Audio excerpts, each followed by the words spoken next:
Addie Bryant, or rather Mormon, since she'd been forced to marry Sam Mormon last year, tried her best to sleep.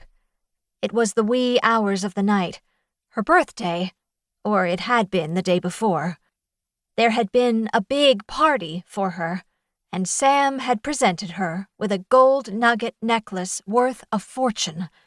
She had felt the entire atmosphere of the party turn dangerous and threatening when Sam put that piece around her neck. "You're the most beautiful woman in Dawson City, Addie. You deserve to be covered in jewels," Sam had whispered in her ear.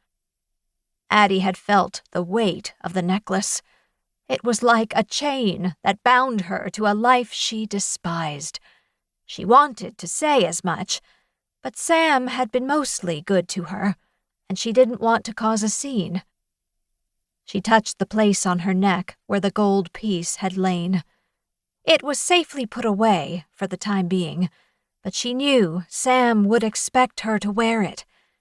She heard someone say it was worth $100,000, but she couldn't believe that.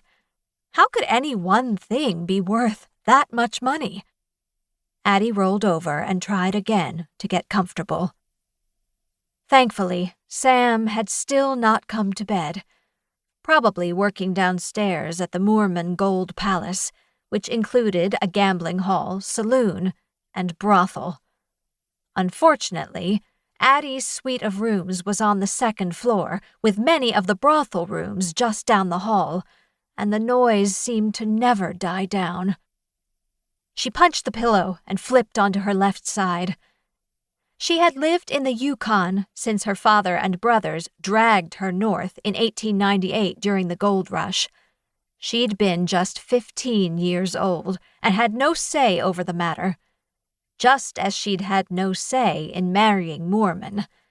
She supposed it could be much worse. When her brothers sold her to Mormon after the death of their father, they had tortured her, telling her she would have to work as a lady of ill repute. Barely 18, Addie had tried desperately to find a way out of Dawson City, but she had no money, and even her best friend, Millie Stanford, couldn't help. But thankfully, Sam was more impressed with her cooking skills and had bought her mainly to keep her baking and serving up meals for the gambling hall. Addie hadn't minded that, except she wasn't paid, at least not regularly.